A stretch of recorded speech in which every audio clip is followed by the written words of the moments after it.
Hello and welcome on in, everybody. Good to see you. Thanks so much for joining us today. I'm your host, Sam Peterson, and I am here with our guest, Maddy Bellwoar, doing some landscape illustration. Maddy, thanks so much for joining us again for day two. How you doing? I'm doing great, thanks. Thanks for having me. Yesterday was awesome, and I'm very excited for day two. Yeah, for sure. I'm looking forward to it.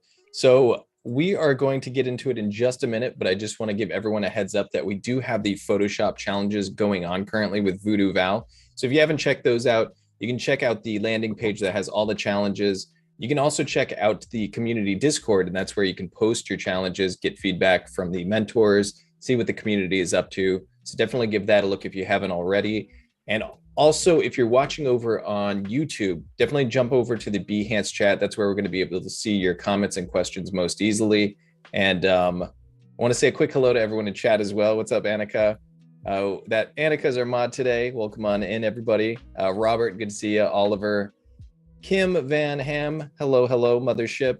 Evie, Annika, or Anki rather. Mallory, good to see everybody. Why don't you tell us a little bit about yourself, Maddy, for anyone who's not familiar with your work, what we're going to be working on today, and maybe a little bit of what we did yesterday.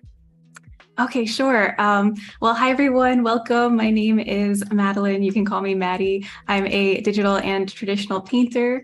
I can really quickly give you a really quick overview, glimpse of some of my digital work here. I do a lot of landscapes, environments. I love green, lush scenes. That's probably my favorite thing to paint. Warm lighting, whimsical kind of environments. And so that's a little bit of my work, and I can show you a little bit of my gouache paintings real quick. Yeah, so kind of similar subject matter in both mediums. And yeah, that's what I love, is painting nature, basically. And today we're working on a piece where we're sort of combining environments, which I love to do, with including a character in the scene for a little bit more storytelling, and to show like the scale of the environment and things like that. So yesterday we worked on creating this composition, sketching it out from the beginning, thinking about where to place things. And we started the rendering process, and now we're going to continue kind of fleshing things out, working on details, and finishing up the painting. Very cool. Yeah, this was a lot of fun to watch. So I'm excited to see some detailing going on today and Thank see how you you. finish a piece. I wanted to share real quick. I did a little bit of painting off stream, and I wanted to catch you guys up on what I did because I didn't want you to miss out on any parts of the process. I saved the layers of what I worked on. Yesterday, we did a lot of cloud painting, and I did a little bit more off stream. So this is what I had, and I just wanted to get a little bit more of like sketchy energy in the clouds. I felt like when I came back to look at this, I felt like I'd been a little too careful. So I went in with some bold brush strokes, and then kind of continued on with that and cleaned it up a little bit. And that brought us here. So that's basically all of what happened between then and now. Nice. So yeah, we're going to continue. I wanted to get a chance to work on some other things today, foliage and stuff like that, which is my favorite thing to paint. And the character. So I think I'll start with the character. Let's zoom in. Finally, we'll get a chance to zoom in. We didn't really do a lot of that yesterday. I'm going to duplicate my layer with the character on it, just in case. We can always go back to this version just in case. And I'm just going to start cleaning her up a little bit. And Sean in chat says, I'd love for Maddy to paint the church photo of the church I took in England. That makes me wonder, do you ever paint architecture? Occasionally, rarely. Usually it's because I just really like the whole environment and everything. And then there happens to be some buildings in there. It's usually, yeah, because of that, rather than that I necessarily paint just the architecture. But I have painted some. Yeah, I think that's a little tricky for me. I don't do a lot of that. It is tricky, the perspective and everything. And there's often a lot of detail. Yeah, it's difficult. Yeah, I think it would be fun to try, though, kind of that whole hard edge and soft edge kind of balance that we talked about yesterday. I think that could be really interesting on buildings.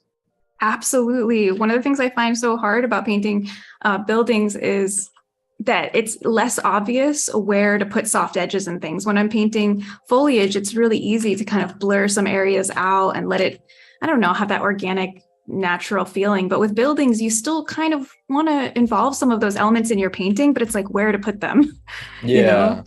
Yeah, and I don't know, I don't think I'd have any interest in painting like modern buildings, skyscrapers and stuff, because I feel like that would be 100% hard edges, more or less. But I think old buildings, like old stone buildings, could be really cool because you have those areas of texture and color, shifting and everything. So Exactly. may have to try that sometime.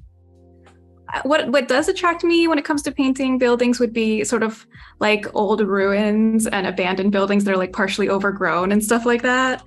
Yeah, absolutely. Yeah. I'm on the same page with you there. Then when you mess up some little areas, it's like, oh, it's just fallen down over there. Don't worry about it. Yeah, it's cracks and, Yeah. So I'm just working with the hard round brush right now and just kind of cleaning up. That's really all I'm doing. As you guys can see, I'm just like areas that were a little rough, just going in and kind of smoothing it out and trying to establish the shapes a little bit more cleanly. Yeah, and I think this is the first time we're seeing a little zooming in. Mm-hmm. It shows where we are in the process. Yeah, we're getting further. Got to zoom in and clean things up a little bit. And she is the focal point, so I do need to make sure that she doesn't have to be like hyper detailed, but at least that things make sense with her. That's cleaned up enough. Yeah, and I think that highlight on the dress and everything, that's kind of giving it a little added pop. Thank you. Yeah, I'm trying to remember, zoom out again, because we got to think about where the lighting's coming from, how it's hitting the clouds, and make sure that we get the same lighting on her.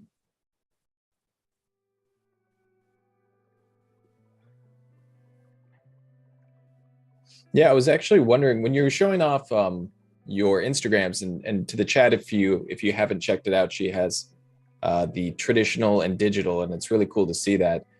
Do you ever do traditional painting on stream, or do you strictly stream digital? I used to do gouache painting on stream for maybe like a year and a half or so, but not these days. I would like to do it again, but it's just the whole process and everything. I've been saying that for a while. Oh, I want to do that again. It just hasn't happened yet. But yeah, it seems like it'd be a tougher setup. I've never streamed traditional, but just a little bit more to do. Yes. And then you have like the water jars next to the technical equipment. And that's always a little sketchy. That's true. Yeah.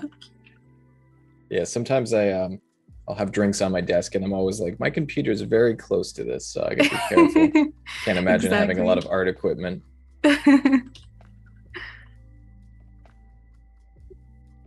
All right, so I'm just zooming out a lot to make sure that it's making sense what I'm doing here. I don't want to make her too detailed. Like I want it to be clean and I want it to work, but I want her to be like a clean, sharp pop. I guess I want to keep her somewhat stylized rather than getting too detailed with it. Yeah. Yeah, keeping those shapes strong and clear. Mm-hmm. Annika says, yes, don't dip your paintbrushes in your tea instead of your water. It makes me wonder how many people, that's actually happened too. Oh, I've done it. Oh my gosh. Oh, really? Okay. I've done both. I have put my paintbrush in the tea and I one time drank the paint water, but I didn't actually swallow it. I didn't swallow it. Just to make that clear, everybody. I realized it very quickly that it was a big mistake had happened. Man, I bet as soon as you taste it, you're like, wait a minute, this isn't right. What have I done? Yeah, that only needs to happen once. That it doesn't happen again. It's like when you touch a stove and you learn not to do it again. Yeah. Hey, what's up, Umacorn? Good to see you. Welcome on in. Hi. Okay, well, I think she's looking a little bit better, so I might kind of leave her here for a bit and work on the foreground foliage, and then we can kind of bounce back to her later. Very cool. Yeah, and this is subtle, but even in the dress, there's like kind of the big, medium, small shapes. We were talking about with the clouds, like the way you're doing the highlights, even there's like some compositional arrangement going there. So thank you. It's looking good. All right, so for the foreground, we have this like quick sketchy thing we did. I'm going to put that on a lower opacity so I can use it as a guide for where to put my branches or little plants. But I think I'm going to keep that opacity really low and then paint on top of it. on a new clean layer. Also, Robert is mentioning in the chat that you can share your paint along on Maddy's Discord. There's a share your art section, and on the Photoshop Discord in the share your work section. Yes, thank you. So if anyone's painting along, drawing along, and you want to share, those are the two places you can show us what you've been doing. I'm not sure exactly what I want to do with the foliage here. So what I usually do when I'm in that situation is kind of what we talked about yesterday, just make a new layer and like try something. And you don't have to, be married to the idea, just test it out, see how it looks. And then you can always try on another layer, something different. Yeah, that's the nice thing about digital, is you can just experiment.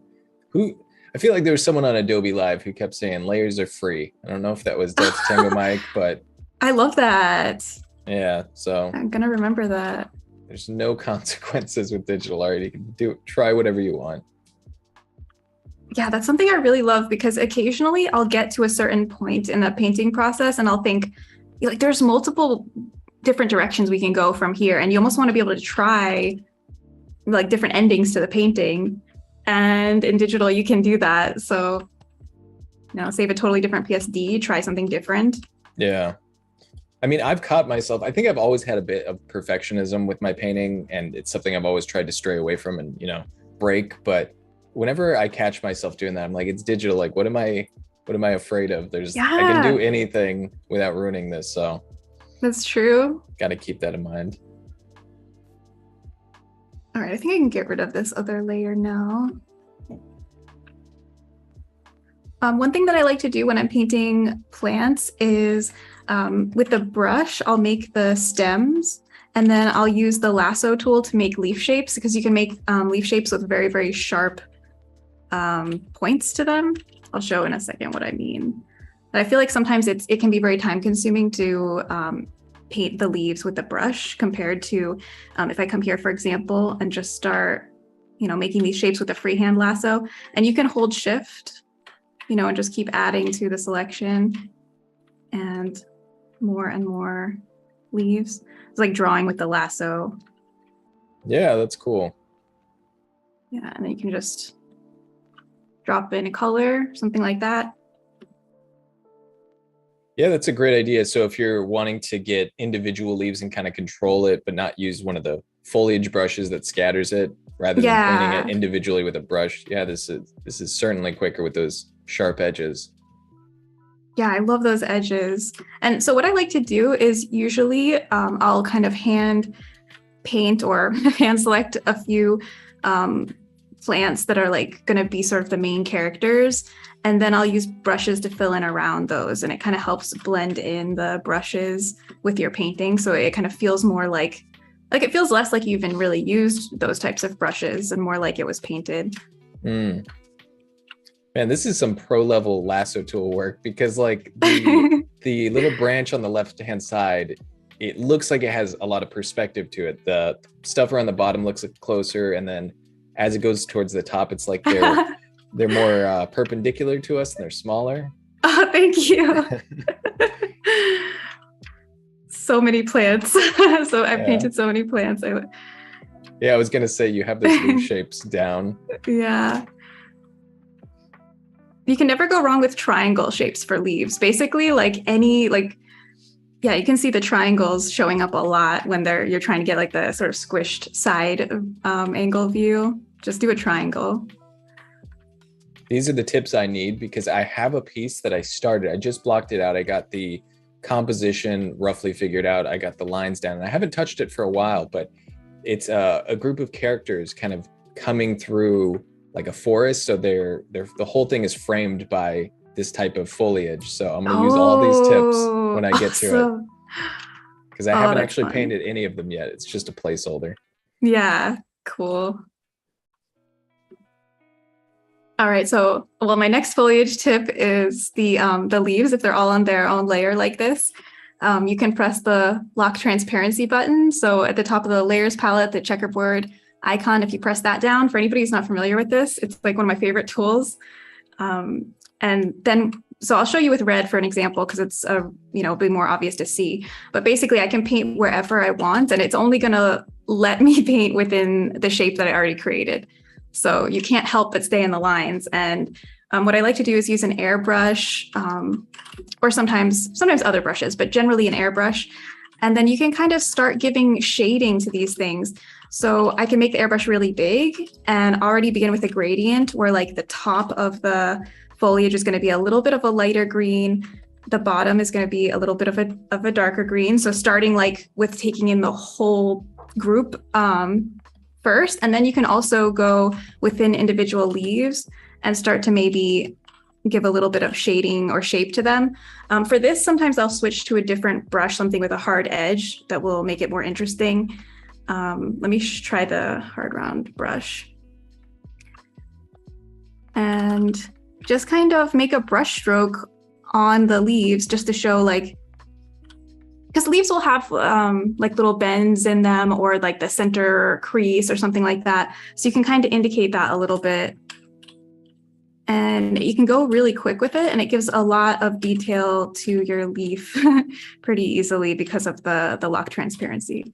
Oh, I see. So you're kind of like making one petal a little bit, or one half of it a little bit lighter, as if it's folding slightly. Yeah, exactly. Also, LGN, I don't know if that's pronounced Lynn, in the chat says the Ghibli feelings are strong with this painting. Nice work, Maddy. Oh, thank you. Thank you very much. That's always a compliment.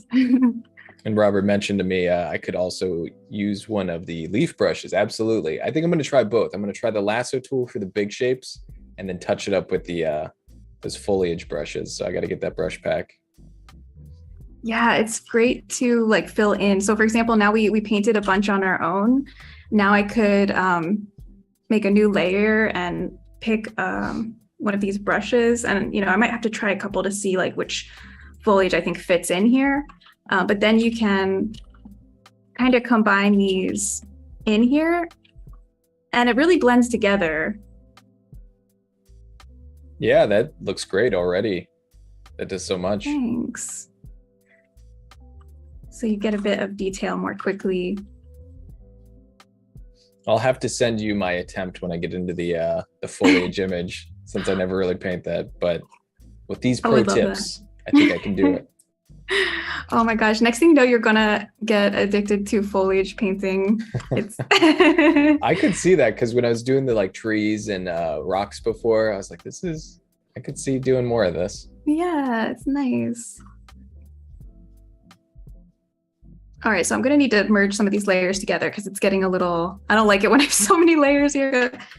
Keep things clean. So yeah. let's get these all together here.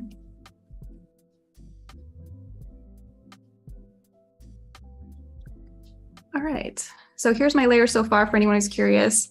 Got the background sky, some wispy clouds, our big clouds, my random brush strokes that were on the wrong layer. Oops, and then we have the grass, foliage, and then our character. So that's currently the layer situation. And I have a sketch layer, which is turned off right now. Nice. Yeah, I like how that one branch is kind of breaking the horizon a little bit. Okay, cool. I was like, is it too much? Maybe I'll add a little friend next to it, but I think it's working.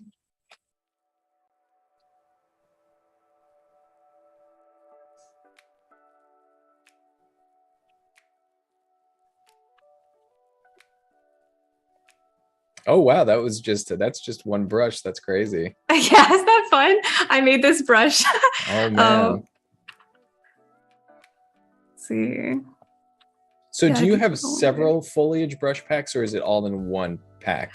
Right now, there's like a Ghibli inspired pack, and that's where like a lot of my foliage brushes are. I'm working on a new pack right now. That's the brushes I'm using right now. It's not out yet, but it's almost done. It's almost done. Cool. Yeah, I'm definitely gonna have to check them out for that next piece that I'll do. Awesome. I'm trying to figure out what to do in the foreground here. I mean, I think it's okay, but it's I don't know. I wonder what I should do in this area because we can take it in a couple different directions. We can keep this foliage like a little bit darker, make it very silhouetted, and then you don't really have to do much in the bottom right at all. Or we can actually render out some stuff in that area. So that's something I'm thinking about. I I think what I'll do is work on some other areas that I know I want to detail, and we'll kind of assess like time wise what if we want to shortcut in the bottom right, or. But these are things to think about sometimes. I think that can be useful for people is like sometimes how to shortcut things so that they still look good, but it takes less time. If you have deadlines or something, if you're doing, commission work or a project, there's all these different things to think about. Yeah, for sure. And that's something I've kind of been thinking about a lot lately is how to do the work that I do in the style that I do without making it too different, but doing it in the most efficient way and using the most efficient tools and workflow to not hopefully spend forever on it. Because there's the animation project I'm doing, and then I have this project where I'm basically painting 1 million characters. So I'm like, I need to be able to do scenes efficiently and then like costumes efficiently. So it's always a question in my head of how do I do this most efficiently? Yeah.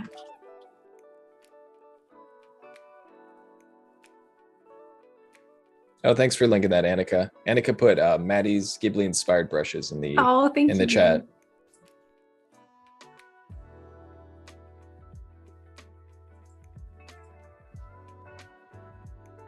Okay, so you have like it looks like you have a section on your art station with some brushes. That's right.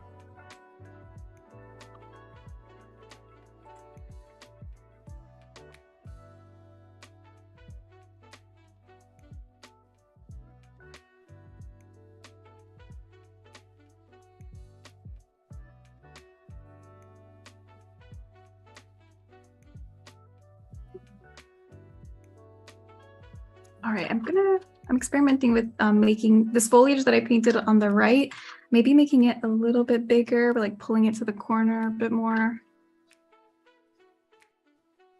Bruce says, what I noticed with Maddy's foliage paintings is that no matter how much foliage there is in her study, she has perfected showing the depth. Oh, thank you. I think one of the things I love most about painting foliage is the different shades of green, and a lot of that comes from the atmospheric perspective. So if you're like in a forest or something, and then you have some distant foliage, then the greens will get more of like a lighter blue green as they're like fading away in the distance, and then like all the trees and bushes and everything that's like closer to you is going to be more of like that true green color, and you've got the yellow greens. And so I think the atmospheric perspective is what really helped me be able to show depth in the foliage. Is like if it's further away, it can be tinted more blue, and that helps a lot because that can be tricky. Yeah, I remember looking at a painting of foliage, I think when I was starting that other piece.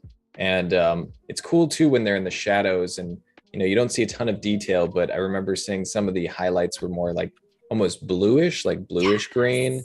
And I don't know if that's just like the light filtering through from the sky, that blue from the sky, but it's a cool look to see all the different colors you can get.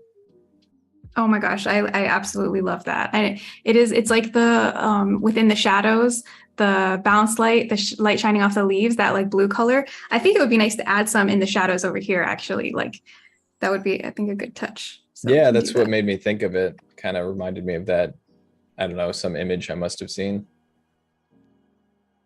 when I was trying to figure out how do you paint, how do you give leaves definition when they're kind of in that shadow area.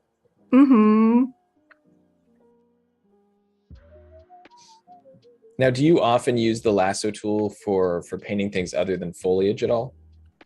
Yeah, I do. I use it pretty often. Trying to think of like other things that I always use it for. I'm not sure. I use it even if I'm doing portraits and stuff. Oftentimes the early parts of the process, like I'll just swoop some big shapes with the lasso, fill it in, and then start getting a little bit more painterly after that stage. So I do use it pretty often. Yeah, the lasso tool is nice to get those kind of pointed shapes that it's hard to get that easily without making a ton of brush strokes. Yeah, it's really true. Because in traditional, when I'm painting a leaf shape, yeah, I find it a little easier to get that point. So when I discovered the lasso, I was like, okay, here we go. Yeah. Yeah, see there we've got some of the leaves like you were talking about now with the little bit of a bluish. Yeah, I like that. It adds so much depth. You can go really blue with it too, if you want.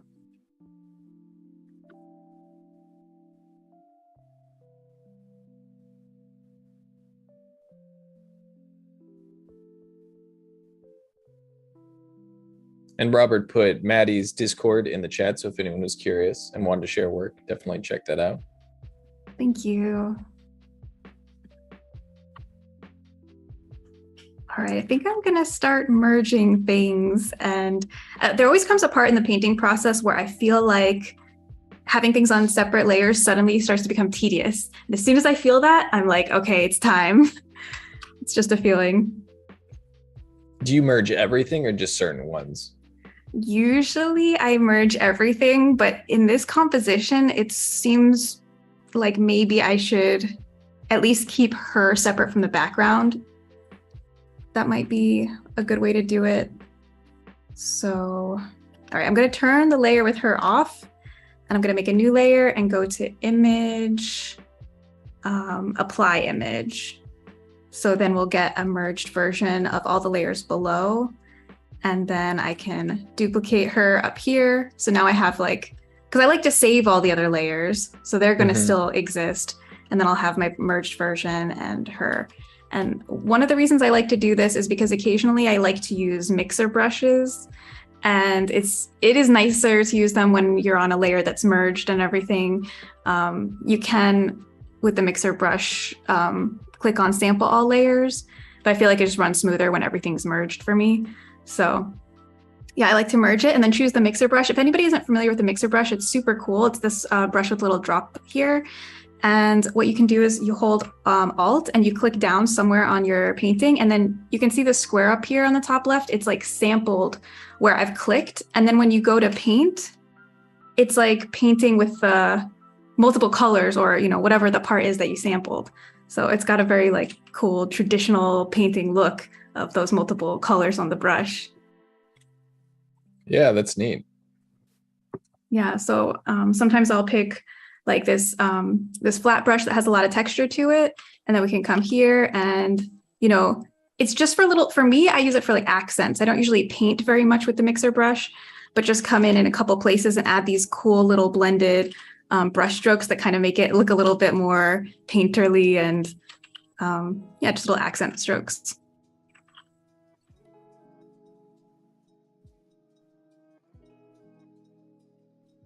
Also, Paula says, I like how that branch points to the character.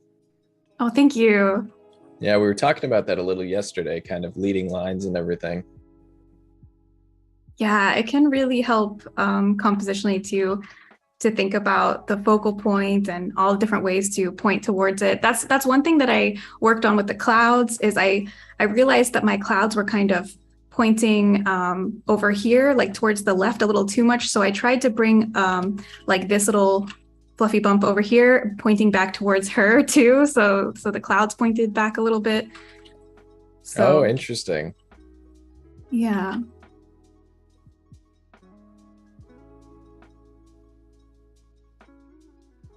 So I like to use the this brush as almost like smudging a little bit, because it kind of is like almost this wet blending of the colors together. Did you say that if you use the smudge tool as well, or do you typically go for the mixer brush? I like the smudge tool a lot. I used the smudge tool for the like the edges of this cloud, like that blurry edge over here. I smudged that. I smudged a few places. I find the smudge tool like easier to use than the mixer brush. So it's, yeah, I love the smudge tool. The mixer brush I find can be a little bit tricky sometimes. Sometimes I have to try a few times to get like the right brush stroke. I do like both of them. Just kind of different purposes for when you use them. Yeah, like the smudge tool, I use it most of the time. It's just that basic, like just kind of smearing one area a little bit, just blurring one area a little bit. And then the mixer brush, I don't usually use for soft things like that. I usually use to bring in just like an interesting brush stroke that'll have like multiple colors on the brush. Sometimes it can also blur stuff, but usually it's more sharp edges for me with the mixer. Yeah. And Becca in chat says, I definitely get to the point too where the layers are just annoying, but if it's client work, I feel like I need to keep them for changes later on. Yeah. It's very wise. Yeah. I try to merge them down to be manageable at least. And if you're giving it to a client, it is nice to have that like foreground, background, character. Yes. That is a very good point, actually, because I'm looking at this right now from the personal work aspect, but I definitely I don't go so crazy with merging if I'm going to be sharing the file with anyone. I mean, my layers back in the day used to be chaotic. And I think one of the first things that made me change it was I got a job at a game studio as a 2D artist. And I realized like, this does not look professional. Like, I'll have like 100 layers and they don't have a purpose. It's not like this is foreground. It's just like, this is paint layer 98 and this is paint layer 99. Yes. Oh my gosh. The amount of layers when I first started painting, I would have hundreds of layers. And now I'm like, what was I even keeping those for? I don't even want to look at my files from, too many years back because it'd just be like, what is this? I'm like, how did my computer not just give up at that point? Yeah, I'm a lot more structured now. I'll have like, it's pretty predictable. I'll have my sketch layer, I'll have my mask, I'll have my flat color layer, I'll have my shadow layer, my like lighting layer. And then at a certain point, I'll merge all those together and just paint it on it opaquely. But I have like my build-up layers, and at the very least, I'll keep it separate from like the character in the background and stuff like that. Yeah. Oh, Becca says my layer method that they learned from Adobe Live really helped when doing commission work. That's good. I'm glad. Awesome. I'm glad I can show some good habits rather than my past bad habits. So I'm at this stage in my painting where I start to use things like adjustment layers and stuff like that to tweak what I've already painted. Because I feel like the majority of the painting has been done, other than like some little details that are still going to happen. It's I can start tweaking things. So for example, I'll go to the bottom of the layers palette, the half circle filled in icon for the adjustment layers. I'll go there and usually mess with selective color first. This is my favorite. You can click this drop down here for the colors and you can choose any of these color ranges. And then within that range, let's do greens because it'll be like a really obvious one.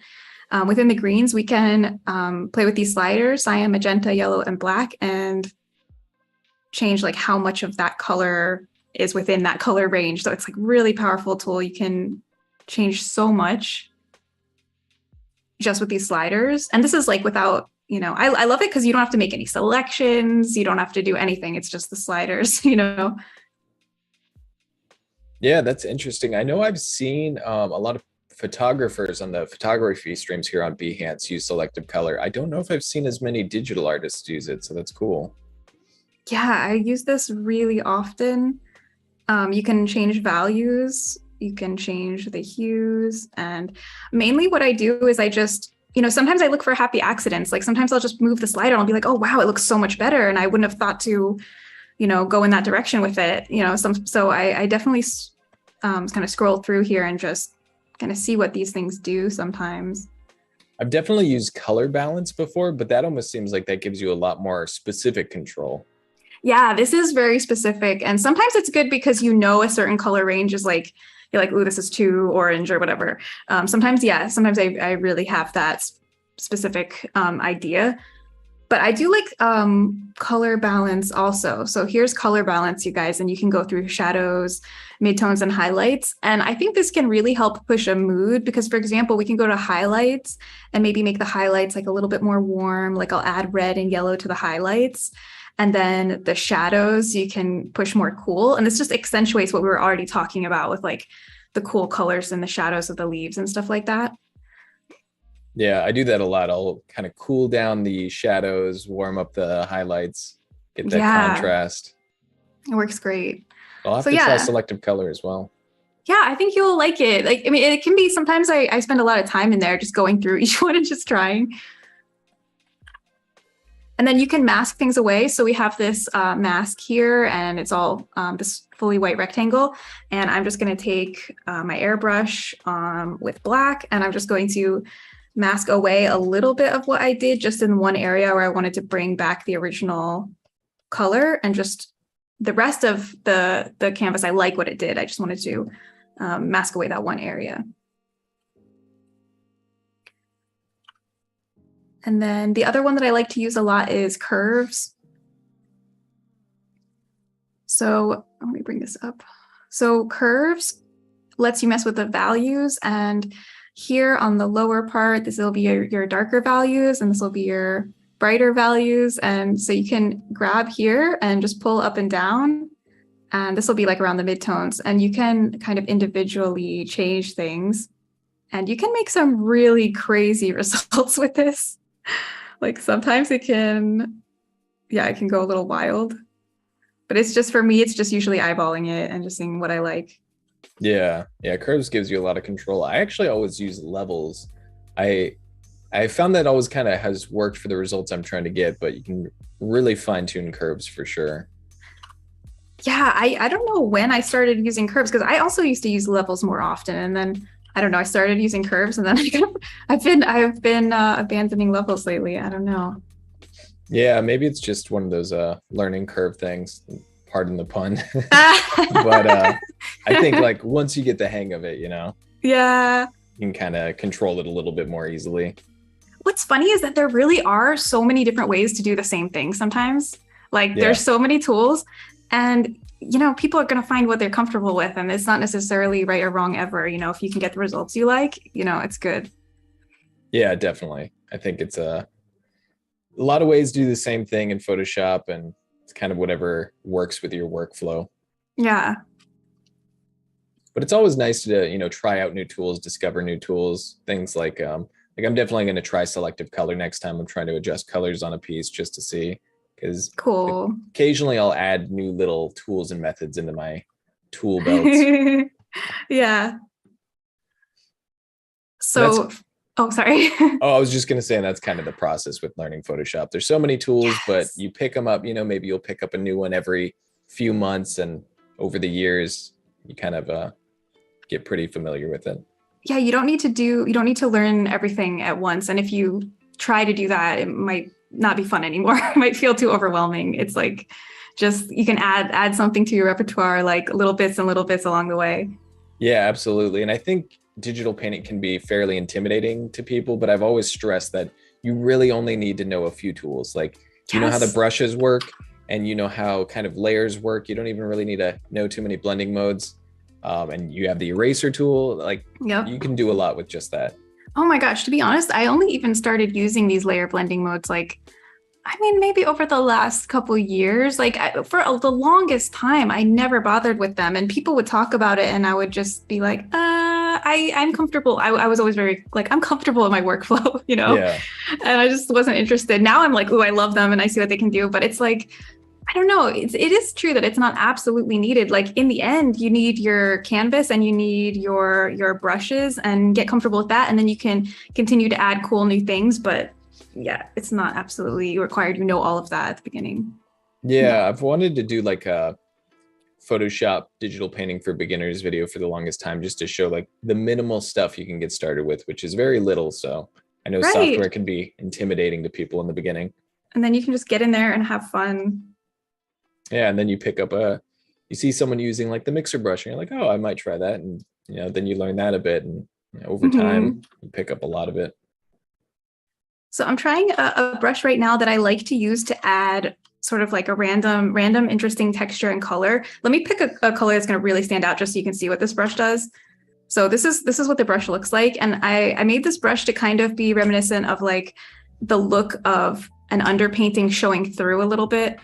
Because a lot of times I would start my painting with an underpainting, like a warm orange or something like that.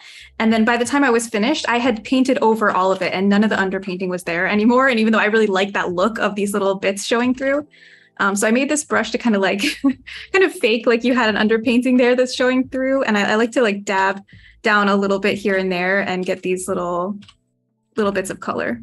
Oh, interesting. And sometimes I'll paint them in and then erase out, and try to find that balance of how much of this kind of thing you actually want in there. Yeah, that's cool to see kind of your traditional side coming through on the digital. Yeah, kind of like yeah, a different. So it's the same look in the end, kind of, but it's attained in a different way. Is gouache typically done with an underpainting? I'm familiar with like acrylic and oil, how they do that, but is that kind of a workflow with gouache as well?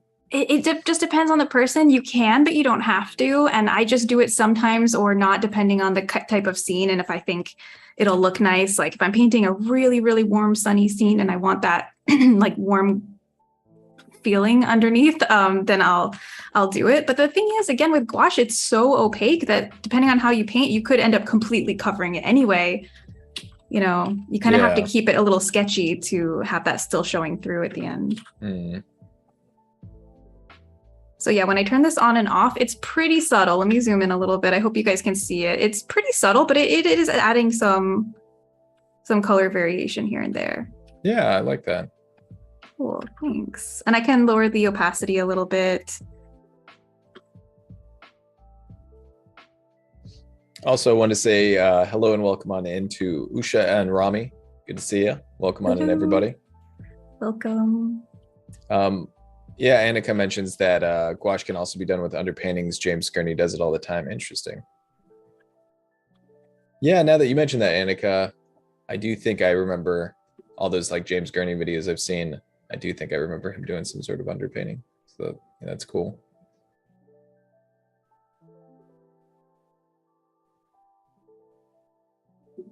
All right, so I want to figure out what the final placement of her is going to be and maybe work on like how she's kind of going into the grass. So let me look again at my grid. So I have her on an axis right now. So if you guys are familiar with the rule of thirds grid, you can have one of your focal points on one of the axes is generally just a place that your eye will kind of naturally focus on. This is the mathematics side of art that it's like, I don't know why it works, but apparently it works. So I'm gonna put her there and then maybe just erase out like her legs so they kind of have like a soft fade into the grass, like she's standing in the tall grass. Also, Mervin is asking in chat, Maddy, where do you take creative inspiration from? Well, this painting, you might kind of recognize that it's like sort of a Studio Ghibli vibe. I take a lot of inspiration from the Ghibli films, from nature. And I think that's probably why I love Ghibli so much, is because of all the beautiful nature scenes like in their films, in their movies, their animations. But yeah, nature is like my number one inspiration. And not just the topic in general, but how color and light and texture exist in nature. Like I love when you go out and look at plants and see the different sizes and shapes of the different leaves, the cool reflected light, the warm sunlight, like all these variations of things are what I find really beautiful. Yeah, I think that gets me, especially for lighting, because when I'm out and about, especially if I'm on, like, I came back from a backpacking trip fairly recently, a few weeks back.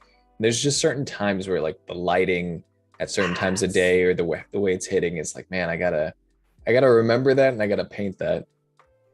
Yeah, it's just such a good feeling, and I like the idea of capturing that feeling in my artwork, or trying to get as close as I can, because I feel like in a small way I can help bring that feeling into people's day if they see my artwork. Like even if it's just something that I posted online and somebody sees a beautiful like landscape or some beautiful nature scene, it makes them feel a little bit more relaxed, because nature relaxes me. Spending time in nature relaxes me.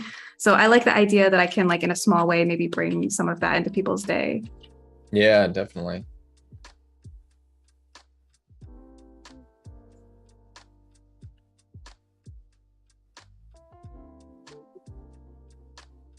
Just bringing a little bit of these highlights down further in the composition.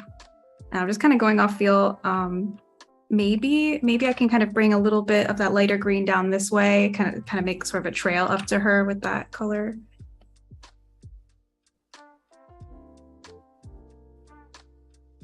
I was just thinking of another artist when you were saying like relaxing scenes and think Studio Ghibli vibe a little bit too, but I don't know if you know the artist Justin Donaldson, I believe his name Yes. is.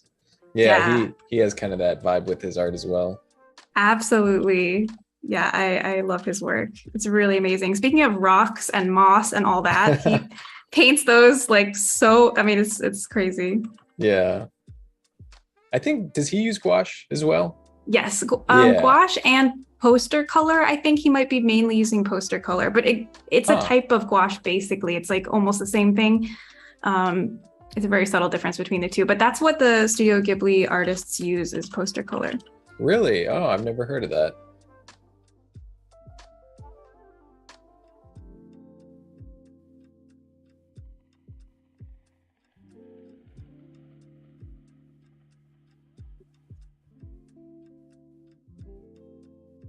All right, so I'll zoom in on our character a little bit more and maybe duplicate her again because I feel like I'm okay with how she looks now. And yeah, I might want to return to this if I don't like what my adjustments are, but I'm gonna go for it. Also, Maddie, I don't think we really touched on this too much yesterday, but I was curious if you could tell us a little bit about like your art background and how long you've been doing it and kind of how you got into it initially. Sure. Well, I think a lot of people might also feel this way about their path, but it feels like it was a bit convoluted or like all over the place growing up. I always liked drawing, or I always loved drawing. That was like my biggest hobby growing up. I loved, I would mainly drawing characters from like, Sailor Moon and stuff like that when I was little. That was probably my first thing that I got really passionate about doing. And in school, I was always drawing those in my notebooks and stuff. Nice. And I I had always drew Dragon Ball Z. Dragon Ball Z. Yup. It was always one or the other around that time. So yeah. And then, when I got into high school, I got into more realistic style drawing was more interesting to me. I was trying to do a lot of like realistic pencil drawings, and I would draw pictures from like magazines and stuff. And then I studied art in college. I went to Florida State, and my degree was in studio art, so it was pretty broad. I didn't actually know exactly what I wanted to do. I knew I wanted to do art, but I didn't have that like idea specifically what that meant. And I really was still in love with drawing, so I didn't really take any painting classes when I was in college. It was I took all like drawing and art history classes. I do kind of regret that. I wish I had taken painting classes when I was there, but you know how it is. Sometimes you Yeah, one track mind on whatever it is that you like. definitely. Yeah. So then post college, I was doing a lot of traditional art, and that's when I don't know, digital started to catch my attention. It started getting bigger, and I was a bit like struggling with the direction of my career at that point because, traditional art just seemed to have less opportunities. So I started doing digital, and I'm really glad that I did because I love it. But also, like most of the work that I've done has ended up being in the digital realm. So yeah, Hmm. post college through online is how I learned how to do everything digital, Photoshop, and all that. So yeah, you can definitely learn everything from the internet nowadays. Yeah, I would say that's like 95% of my learning was just learning digital and using the internet as reference and resource. Yeah, exactly. So kind of from the beginning, you always thought you wanted to do something with art. Yes. Yeah. I kind of tried to deny that for a little bit.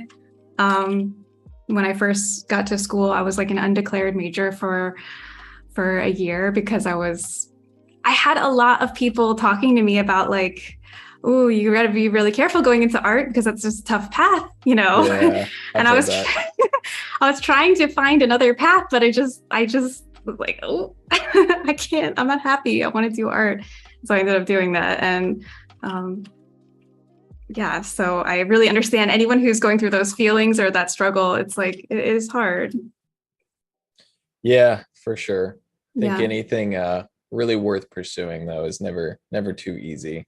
No. And I'm really glad I did it because, to be honest, between then and now, a lot more opportunities have arisen for artists thanks to social media and everything. Because back then it was like, yeah, it was just, now there's so many more opportunities for you to like self-publish things and to get your art directly to people that are interested in it. And there's just a lot more opportunity out there that back then we didn't know was going to be available. So yeah, I'm very happy about that.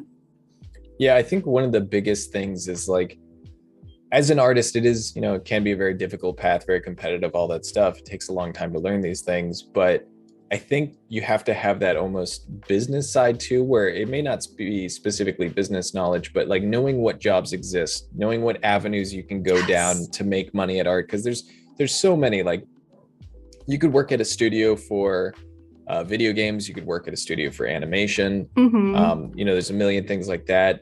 There's within each of those fields, there's like, costume design, character animation. There's like a million different things you could do. There's, texture artists. But there's just like so many ways people have been able to make money. And then there's the whole independent part. There's people who do it off YouTube, or they sell commissions, or they do conventions. They've created their own like IP or product line. So I think it's about like researching that stuff and knowing the possibilities, and then kind of setting one of those in motion. Really. Oh my gosh, that's such good advice. That was the biggest thing for me, was like, I know I like to draw, but what does that mean career-wise? And before social media and all and so many videos out there on YouTube with people talking about their experience and what they do, it felt a little bit like, I was like, okay, we work at Disney. Like, you know what I mean? It was like, where do you work? Like, I just feel like it was a lot less clear. Even like 10, 15 years ago compared to now, it was a lot less clear, like what options you had available to you. So, yeah. Yeah. And you can learn from other people too. Like if you see people online and they have a huge Instagram and they're doing art full time, like you can see, okay, what are they doing? Like, oh, they've done a Kickstarter, or, oh, they have an Etsy and they're selling these, or they do commissions. And you can kind of learn from other people and see, what their strategy has been. It's very true. But I guess that can be overwhelming too, because there's like so much and nothing's guaranteed. So it's kind of, it's tricky to find your own path. And a lot of us don't necessarily enjoy like the business side of things that you sort of have to get involved with regardless. But yeah, I guess, there's many aspects. Well, that leads me to another question that I had for you, which is, the thing that I'm really bad at, and I need to get a lot better at, the business side of it, is just like social media, updating it more consistently, producing work on a more regular basis, and being more kind of predictable in that way.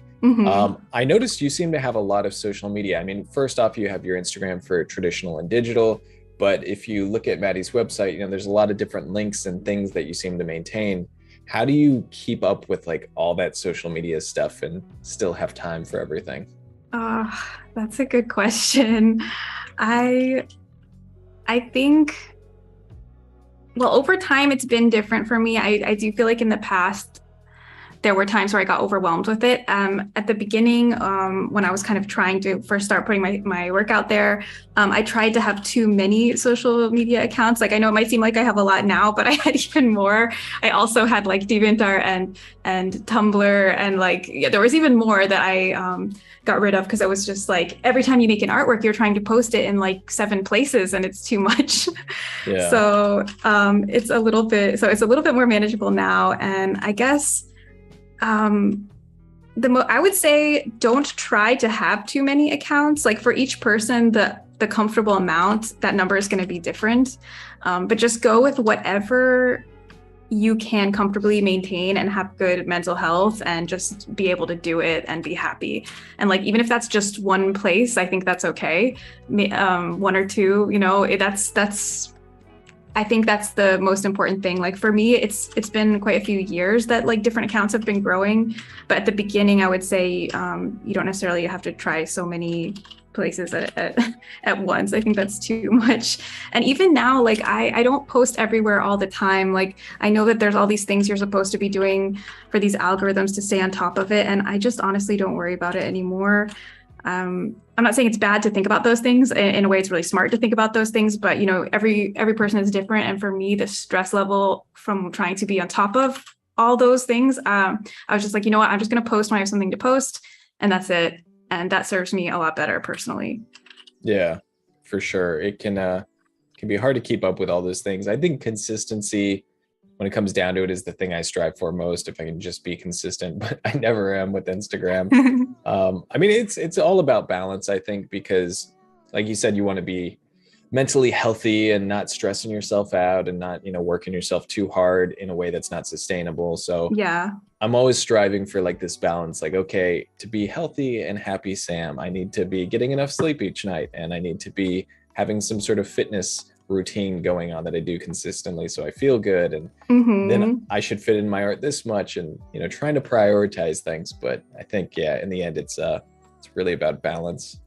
Yeah, it really is. And I think consistency is a really good thing to bring up, and that can look different for different people. So I think like a lot of times when you see these I don't know, these social media tips and stuff, and they'll tell you like, oh, you have to post 3 times a week and this and that. And it's really intense.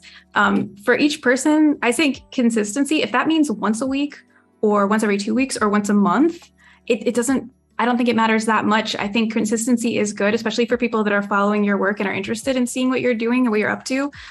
They'll get used to whatever your schedule is. And I do think it's nice to be somewhat consistent, but that can still be like on a much larger scale. It doesn't have to be 3 times a week. Yeah. And that's I'm trying to do it also too. Like I want to get a balance with my artwork. So I'm trying to get into this routine with a schedule where I'm like, oh, on these days I'll do warm-up sketches of this, and on these days I'll do a little personal piece, but on these days I'll work on these personal projects. And my hope is that, if I'm doing long form work where I'm doing these more polished project pieces, and I do some like studies and sketch work, I'll have a nice flow of quick doodles and studies to show, but then also the more finished stuff, and kind of space that out with each other. So it's not like I'm posting a big finished piece, once every couple months or something. But again, that's the routine I'm still trying to get into. But that's a good point. Like you don't have to post a masterpiece every time you post something. Like if you can share a work in progress, or, just kind of, you can share an older artwork and talk about, what you were doing when you made that. And yeah, there's a lot of things. You don't always have to post something brand new. Yeah. And honestly, like, I think you've probably seen this, but it's such a common experience, I think, with artists on Instagram, where you post something you spent like 30 hours on, and it gets like a fraction of the likes of something you spent 30 minutes on. And yes. It's frustrating. Like people really like this sketch, but they didn't like this huge illustration that I spent forever on. Oh my gosh, it's so funny because it's so true. But I don't know. I think it's cool sometimes to see that people will like appreciate something like that, a little sketch or something, and just something about it resonated with people. Like you must have done something right. But numbers don't always equate to anything. Like just because you know what I mean, a piece didn't do well on socials has nothing to do with how good the artwork was. You know what I mean? For sure, yeah. And I think a lot of times, like, you just gotta. I try to just post it and move on, not look at that stuff too much. But at the same time, I was kind of using that as inspiration. Like, oh, people like rough sketches. Oh, I don't always have to put a super polished finished thing forward. Like I can just, it's kind of a perfectionism breaking tip, I was giving to myself, like, just do whatever. People are fine with it. So don't be afraid to do quicker sketches, experiments. So I was trying to use that to my advantage, but social media is a little unpredictable. It is. And I have to say, I feel like I was lucky with one thing. One thing where it actually kind of helped me was, for a while, I felt like I was kind of forcing myself away from making these like comfort zone nature artworks, because that is what I love to do. But, there's always this feeling like we should be pushing ourselves out of our comfort zone, and we should be learning new things, and we should be like learning those perspective things and all these things that we're avoiding. And I noticed whenever I went back and just did the paintings that I really liked, these nature scenes that I've done variations of the kind of same kind of scenes, and just keep doing it because I like it. And they were doing better on socials than the other stuff that I felt like I was forcing myself to do. It got to that point and I was thinking like, this is silly. Why am I doing this stuff I don't like to do? And people also don't seem to like it. So I'm just going to paint plants. Yeah. I mean, I think there's also a lot to be said for getting kind of a brand, like a niche and a brand. And like when I look at your Instagrams, I can definitely see like consistency throughout it. I know when I go to your Instagram for the first time, like who is this artist? What are they about? What do they do? What kind of aesthetic does their work have as a whole? And Yeah. I think that's a really strong thing to have on social media, because it's like you kind of figured out your niche and your style and what you're trying to say. Yeah, that makes sense. Thank you. Yeah, I think it's hard because I think that that's true that accounts that have like a certain motif going on almost seem to do well, but I hope that doesn't ever like hold someone back from wanting to do something different because they're like, oh, my followers expect this or that, because that can be a little bit of a trap. But it is true that those things tend to do well. Yeah, That's a tough one. I think a lot of times that's the point you get to after you've already experimented with a lot of things. You've tried out different styles, different looks, and you've been doing it long enough that you've kind of fallen into, you know, what you like to do. That's true. I still don't quite feel like I have that. I still feel like I'm always experimenting a little bit, but that's probably never gonna stop, right? Yeah, I don't think so. Because I have that too still, like even though I feel like in digital it's more, I do feel like that because maybe it's because digital, you know, you can fix mistakes and things so much easier. I do feel more experimental in when I do digital work and more brave to try really different things. Yeah. I think it's always just a continual learning process. You know, there's always things I want to try to get better at that I already do a lot of, but then occasionally want to try something a little out of my comfort zone. And I think with these projects I'm doing, kind of two different projects, animation and this sort of character creator thing I'm trying to do, it's like I find that I need to get out of my comfort zone when it becomes necessary to my goals. So it's like, oh, I want to do these animations, so I need to get better at these backgrounds, or I need to do more illustrated scenes. So I think I'm most motivated when there's a necessity. There's like a reason behind it. I'm like, oh, I want to create this thing, so I got to learn how to do this now. Yeah, that makes so much sense. Then you have a real incentive and inspiration to do it, not just forcing yourself arbitrarily to do something. Yeah, and I'll be excited about things I wasn't excited about before. Like I've never had too much of a desire to learn 3D, but for that animation project, I was like, this scene would probably benefit the most from 3D. So I was like, I'll try blocking it out in 3D and doing a paint over, which I've never cared to do before. But because there's a reason now, I'm like, oh, this is going to be fun. Yes, follow your inspiration. Oh my gosh. Yesterday, somebody in the chat said something, they were getting into photography, but they felt like they should have been doing more painting. And you said, go for it while you're inspired. And I think that's the same thing. It's like, I totally agree, because sometimes you're going to want to go down a certain path and you're going to really feel the inspiration to do that. And like, just go for it. Because honestly, 2 years later, you might not even really care that much about that anymore, but you've got these skills that are like going to stay with you and help you in so many ways that you can't even expect. So yeah, and I feel like that's a huge part of when people say, how do you avoid burnout and that kind of thing? I feel like that's probably one of my biggest tips for avoiding burnout is like, when you feel those waves of inspiration, like go with them, like, you know, allow yourself to do kind of different things or change it up or take a break. But yes, when those feelings come, you know, I say embrace them. Yep, absolutely. Also, welcome on in to Pavlos. And yeah, so Annika's mentioning from Susan was asking if you have any time remaining, I guess in the end of the stream, would you be able to give any little tips or lesson on digital brush making? Oh, yeah, I could do I could make a quick brush. Sometimes I make brushes on the fly if I'm painting and suddenly I feel like I need a certain texture or certain thing like that. Maybe we could make like a little grass brush or something like that I could use here. Oh yeah, that would be cool. Okay, so I'll make a new canvas and let's do like 2000 by 2000 pixels. Okay, so when I make brushes, I do it on a white background, and I like to use pure black if I want the brush to be able to be like 100% opaque at its most opaque point. So if you use anything other than pure black, your brush won't be like completely solid. So I'm gonna, to make a grass brush, let me take this brush and just kind of make some little grassy shapes like this. Maybe we'll erase those weird ends.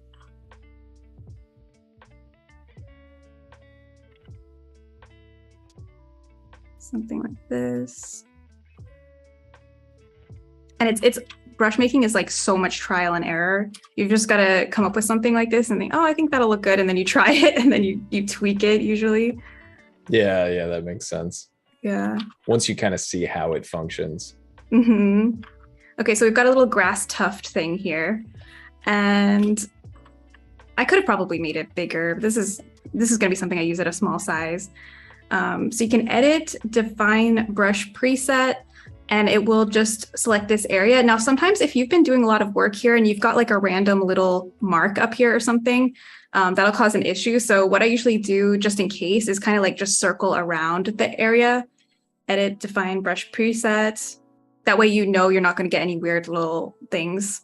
And we'll just call this grass. Okay. And so now we have this as like a stamp. So that's kind of cool. But if you try to make a stroke, you're going to get something like this. So we have to mess with the settings to get something better. Now, when you created a document that was 2000 by 2000, are you very specific with the size of the brush that you create? So you just have to think about at the maximum size that you're likely to use the brush, like how big should it be?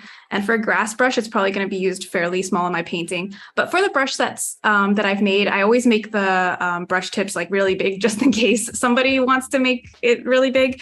So usually for that purpose, I would have probably made this a bit bigger. But for this quick little one, it doesn't matter. You can make, the maximum size I think now is around 5,000 pixels, but in like, I think CS5 and earlier, it was around 2,500 or something like that. So if you want your brushes to be backwards compatible, you have to make the brush tips a little bit smaller. But yeah, so that's a little bit of information around that. But it's just however big you think you're going to use them. It's kind of personal preference thing there. Gotcha. So I'm going to put the spacing further out and shape dynamics. So we could put this on pen pressure. So that's going to be like when you press down, you get a bigger brush. We could put the jitter on. So we'll randomly get like different sizes coming in. We're going to put on scatter so that it's kind of like, let's move them a little closer together. Make more scatter. So now when you brush stroke, it's going to kind of like make these little groupings. And we can also, under shape dynamics, flip X and Y. So I know I'm going through these pretty quickly because otherwise we could do a whole stream on brush making. Definitely. But just go through these, like play with these. I'm serious, you guys, like just go through these and just click things and see what they do. Roundness jitter, this will just kind of squish it down this way. So yeah, it's nice because it gives you a little preview at the bottom. So when you're playing with all these settings, you can kind of see how it's going to affect it. It's super useful. So under shape dynamics, I think on the angle jitter, I'm going to put it on direction so I can kind of make them go like in these different directions. And you can also use color dynamics. I think I won't in this case, but let's just try it out in the painting real quick. So under here, you can kind of stamp down a little bit. And so this kind of brush, I think, will work in a place where you get like a strong silhouette. So maybe up here, you know what, I'm going to put the spacing closer and the scattering, something like this. I feel like it's a little too wily. Yeah, something like this. You get these little tufts. So I think it works well in this situation where it's kind of starting in the shadows and then the tuft is kind of like popping up into the lighter grass. So it's like a little bit of a silhouette. Oh, I forgot an important part of the process. Now that I have my brush, I better save this or else it's not going to save all the settings. So you got to click here, new brush preset, grass 2, because now we want to save all the things we did. And then, yeah, that's how I would make a grass brush like this, little tufts. And there's lots of other things you can play with. So you guys should really play with it. It's fun. Yeah, that's really good info. Thanks for doing that. Of course. Annika also suggests typing Kyle Webster brush making on YouTube search. Yeah, I'm sure he has a great video on it as well. Mallory says this is great and experimentation is key. Do a stream on brush making. Please do that. Have you done any on your own Behance? Not really, other than kind of like what I did here, where we've done like a little quick brush. We haven't really like delved into it a lot. But I think it would be fun. It's a subject I really enjoy, and I can definitely go in detail on it. So yeah, maybe we should do that.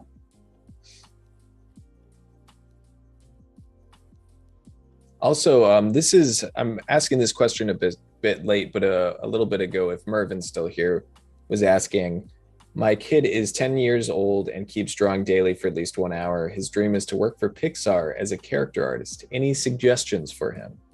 So this was kind of on the topic of our last discussion. Yeah. I'm not so much character artist myself, but I would say just drawing an absolute ton of characters would be a good, the best advice I could say. Just, look at, he's a bit young, so I say just have fun and just draw a lot of characters is probably what I would say at that age.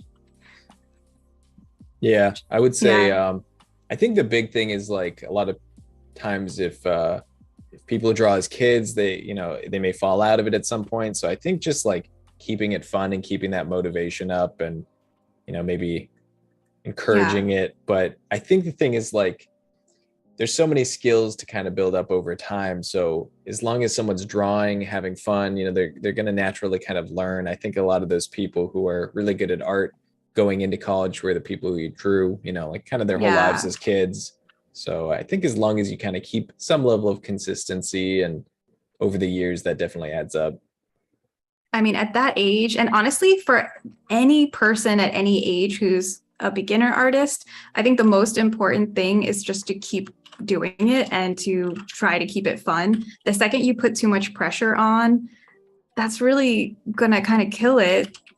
So I would say, don't try to worry too much about like specific skills and stuff. Just keep doing it, because that dexterity, the hand-eye coordination, and all of that is like that's a thing in itself, and he's going to get lots of practice at that, just drawing. And of course, like watching, you can watch YouTube videos, and there's, Aaron Blaise is on YouTube with tons of videos. He was animating at Disney, and he's an amazing artist. He's got lots of videos and lessons. So stuff like that, watch that and just keep drawing.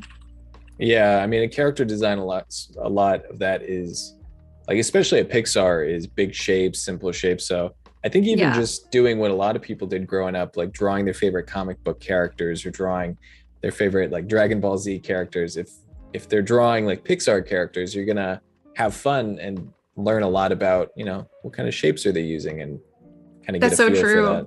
Like basically fan art at that age is probably the greatest way to learn. For sure. Yeah. And it doesn't feel like a chore. It's just like what a lot of kids naturally do. Exactly.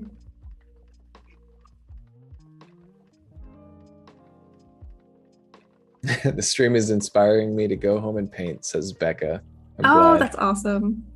Yeah, I'm inspired to go do that foliage painting now. So put these into practice.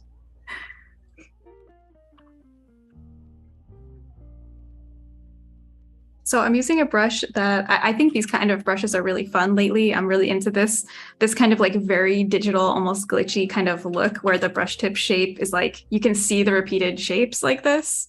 When I first got into digital painting, I kind of avoided this stuff like crazy. And I was always trying to get like the smooth brushes and stuff that looked, more realistically traditional. And lately I've been having a lot of fun with these kind of effects, and like just being, unashamed that it's digital, and like letting those weird little glitchy things happen and using them as texture and interesting. I think it's really interesting. I like those textures. Yeah, that looks cool. I like where some of those textures are like paralleling the edge of the cloud too. Cool, like here, up here. Yeah, and on the right side Yeah. too. Yeah, that looks neat. It's cool because like when you zoom out, you kind of get that a little bit of that traditional feeling, but when you zoom in, you realize like, oh wait, these are like these repeated shapes and it's a very digital thing. And I think that combination of digital and traditional is super interesting. Yeah, definitely. I think you can get a lot of cool, unique textures with the various brushes digitally too. I know a lot of people are typically trying to mimic traditional, but there's a lot of freedom when you're creating brushes for Photoshop. Yeah, and I've been liking the idea of like having geometric shapes in the artwork and stuff, like having like this kind of thing where it's just circles, but it kind of looks like a splatter. Because I have splatter brushes that are scanned from like real traditional paint splatters, and those are cool too. But I'm kind of like lately, I'm kind of finding it really interesting to use like these digital shapes. There's a few artists that I really like that have inspired me in this direction. We talked about Tiffany Mang yesterday, and another one is Mike Hernandez. And both of them do really awesome digital, well, they both paint in gouache and digital, and their digital work is like very interesting to me because at a glance, it looks very traditional because they have all those underlying understandings of like color and light and everything. And they bring that in, but then they have all these like very digital shapes. And I don't know, I'm just in love with that lately. So I'm trying to incorporate that into my work a little bit. You said, was the second name Mike Hernandez? Yes. I'll have to look that up. Yeah.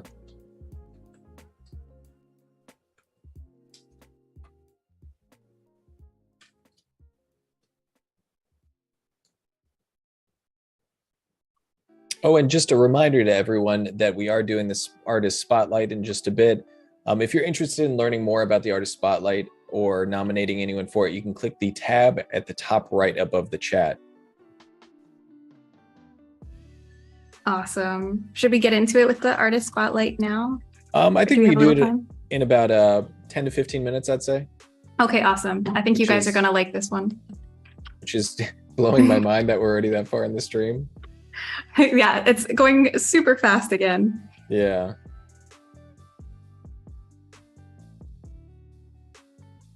But yeah, we can look at finishing effects. So we already kind of did some of that earlier. Like when I merged, I started with the adjustment layers and things. But things that I like to look at, I always like to turn into black and white and just make sure that, you know, everything's working there. I think it's working okay. You know, our eyes going right to her. Yeah, I think that's a nice contrast. Yeah. Maybe for scale, it could be fun to add some birds or something flying up by the cloud. I have a brush for that. Let's see.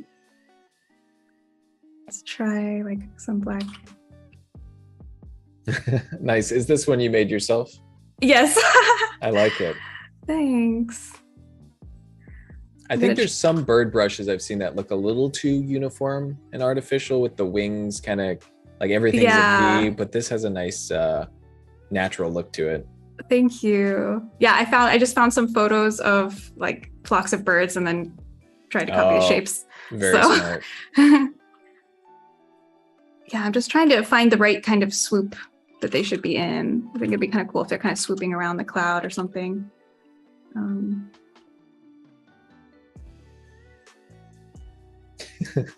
All right, Pavlos, have a good one. Pavlos says, I'm going to go eat now. I would be a painter, but eating is a bigger passion for me than painting. Enjoy, Pavlos. Have a good one. And we got a Pervo mentioning that definitely a vibe of Studio Ghibli, so that's certainly coming through. Cool. Rani is asking, how much time do you take on one design? I think we touched on this a little bit yesterday, but if you just wanted to. Yeah, sure. It really depends. Like for my personal work, I mean, I often like to do quick studies and I'll spend, you know, I'll do time studies that are basically like an hour or two. For a personal work that I get a little more involved in, that's actually like a personal work rather than a study, I could spend 6, 8, even 10 hours on it. And for like background work for games and things that I've done in the past, I'll spend like a week or even 2 weeks on like a really complicated background, something with a lot of detail that's really large. And yeah, it can be all over the place in the amount of time. Do you typically work on one piece at a time, or do you have multiple pieces going at any given time? Most of the time it's one piece at a time, but where usually the exception comes in where I'll have like a digital and a traditional piece going at the same time. But usually it's kind of one at a time. There's those exceptions, but. Mm-hmm.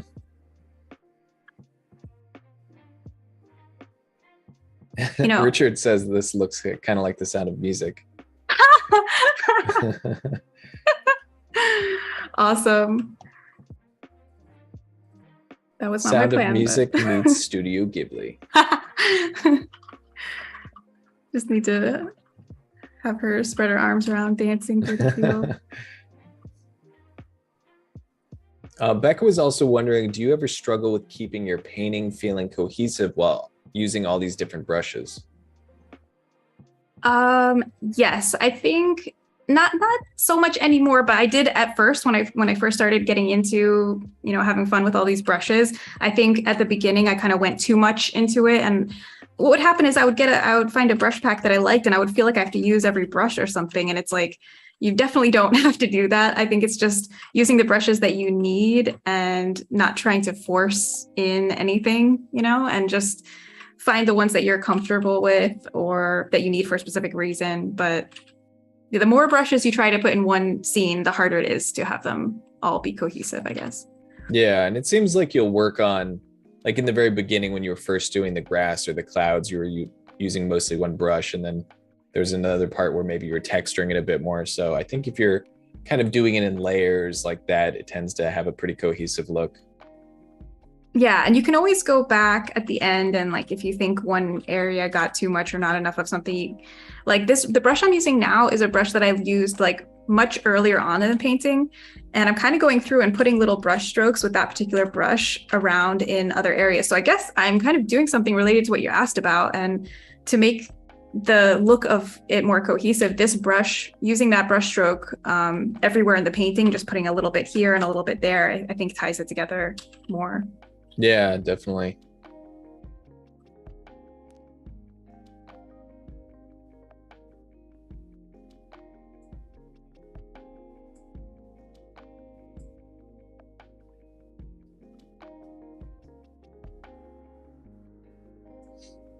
How long would you say it took you to feel like you really found your style?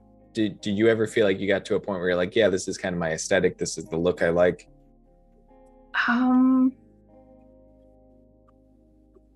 Maybe like digital art wise, it could have happened so much sooner. I feel like I feel like I kind of went in different directions for a while.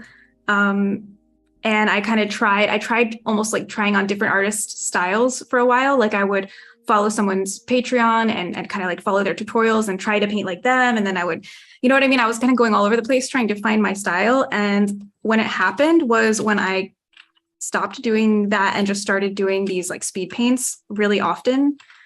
And then that's the year that I really feel like I fell into my style more comfortably, is like when I just started painting a lot and not really thinking about style as much. Yeah, interesting. Yeah, it kind of like falls together naturally, I guess. Yeah. Yeah, I think that's also tough to nail down sometimes, because it's like I feel like for me it's always evolving, so it's hard to say, I feel like but this is it. Yeah, I feel like I'm always in search of like, is this the aesthetic that I'm shooting for? Yeah, like I would almost be sad if I had to be stuck with something, because for me it's like I just, like you said, you're always finding some new things you want to experiment with, and I feel like that's just going to happen over the course of my life. Like I'm sure that my paintings, when 10 or 15 years from now or 20 years from now, are going to look really different, or at least a little different. I hope so. I hope I hope that my style is going to evolve over time. Well, I mean, yeah, that's what I always like about art is, you're always learning. There's always something to get better at. There's always more to discover. So I think the growth part for me is a big part of the enjoyment.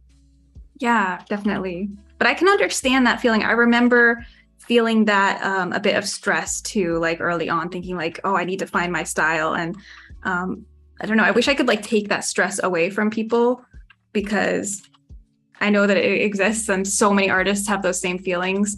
And it's like, it's easy to say, like, don't worry about that. It's like, I was also worried about that, but it's really true what people say. Like, if you can, just don't worry about that, because really it is gonna happen as you just paint a lot. It is as you paint, it's gonna happen. Yeah, for sure. I think you hear this a lot, but style is just kind of a natural culmination of your preferences and the things you like, aesthetically. Mm-hmm. Like if you like bold colors, you're going to probably be fitting bold colors into your work. If you like, I don't know, if you do character art and you like really lanky figures, maybe that becomes a thing that you do. So it's just kind of you putting these preferences into your work that sort of naturally become your style.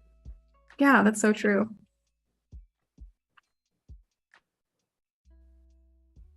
Oh, Becca says the birds are a nice addition, makes it look like it's what caught her attention. Yeah, Oh, that's so true. Yeah, she's like looking up at them. yeah, I think it's a nice little extra layer to have, kind of a little sense of depth. Yeah, it felt like something was missing to me up there. I almost wanted to, I know we talked about yesterday maybe having like a branch pointing in from the side here or Hmm. something. And yeah, I think the birds sort of do a similar thing.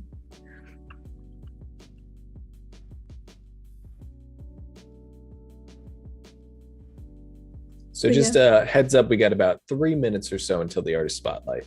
cool.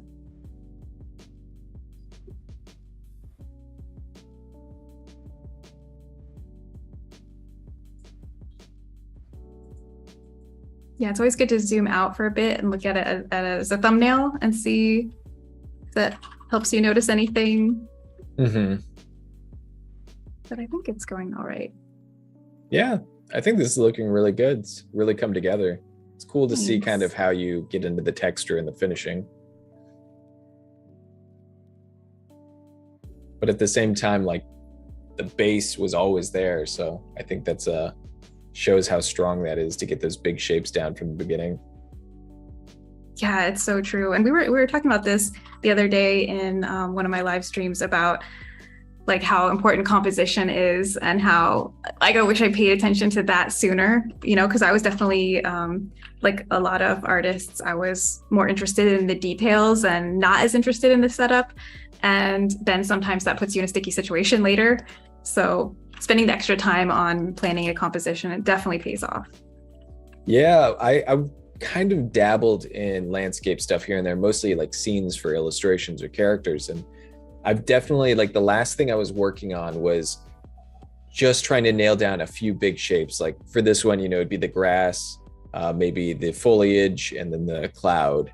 But there's like, you can simplify those shapes so much just in with like 2 or 3 values if you're just kind of blocking it out in the beginning. So I was trying to plan my compositions with just grayscale shapes to kind of see like how dark would Yeah. this be, how light, and how would these shapes arrange. And something I'm still probably going to come back to, but it was a lot of fun just really focusing on strong compositions.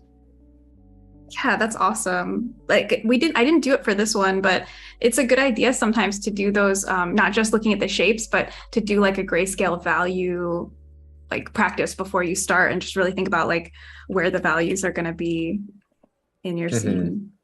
Yeah, I'm like you where I like going straight into color, but I did find it helpful to like try to just use a couple values to be like, this plane's lighter than this, and this is what the light area of this plane looks like, and just kind of see how the values are going to relate to each other without actually rendering. But Yeah. it's interesting. It's fun to kind of just focus on composition.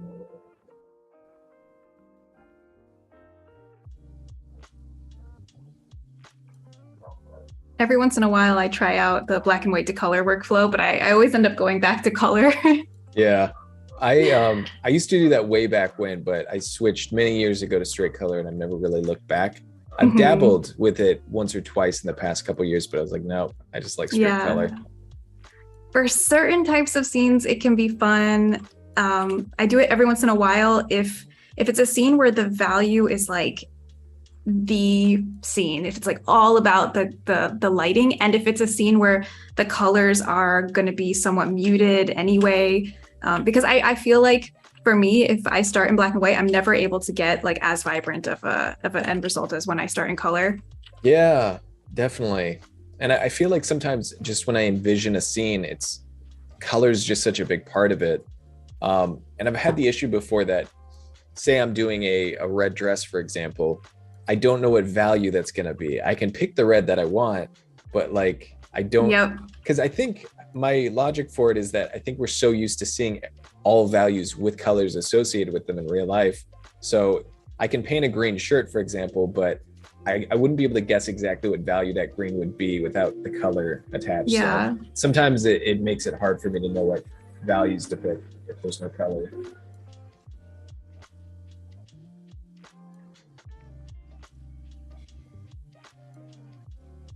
Also, whenever you're at a good stopping point, we can jump on into the artist spotlight. Okay, let's do that. I'm gonna make sure I save. All right. Here we go. Check this out, you guys. All right, so we have Thomas Butcher with some amazing illustrations here. I'm gonna open some up so you can see the detail. I was so impressed when I first opened his page because I actually have tried to paint a train once before, and it was one of the more difficult things I've ever tried to paint. Yeah, we were talking about comfort zones yesterday a bit with perspective heavy things like that can be tricky.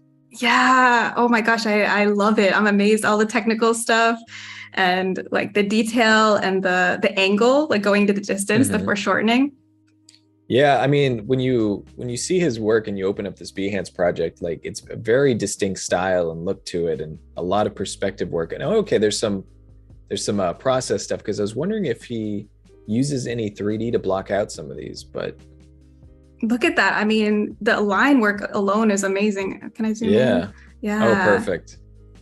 Yeah, that's very beautiful, very cool, like technical laying out of everything.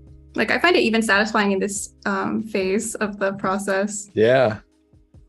You can see the block out and the rendering. That's neat. Let's check out some more. Oh, we've got boats too. Wow, he's really good at technical stuff. all the things I'm scared of here. That is so cool. I like that he puts all the information about actually like what these like models are and what's going on here. This is really interesting to me because I don't know anything about this. Yeah, it looks like this is like actual kind of stuff that exists. A little bit of info about it. Drawn in fresco with Kyle Webster's brushes. Yeah. Okay. So I really love the reflection here. Yeah. Yeah, I was wondering if there was some sort of 3D being used, like SketchUp or something, but I think it's just very precise, drawn perspective.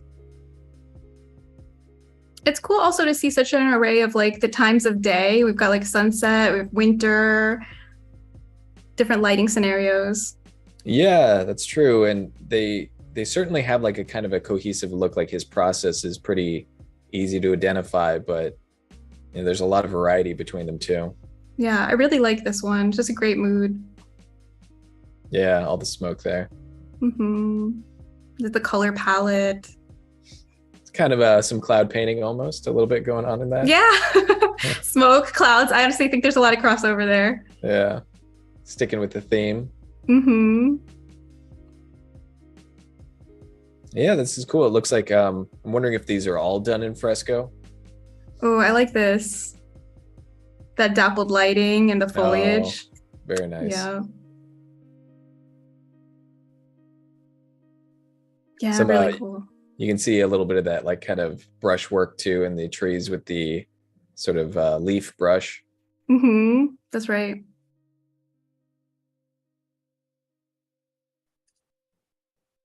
And people too. He's got characters and environments. Really cool. Are you able to click on one of those people? I'd be curious to see if that style kind of translates over to people too, because it looks like, there's the very clean line work and then the shading within that. That's cool. beautiful. Does the line work one, are you able to blow that up too? I don't know if that was like the other one. Yep. Yeah. Oh, that's super cool. Yeah. Yeah. That's awesome. I really like it in this stage too. I think that's like my old love of pen and ink, like pen drawings. It's just really impressive. Yeah. And then the colored version is beautiful. Yeah, very defined edges. Yep, fresco. So cool.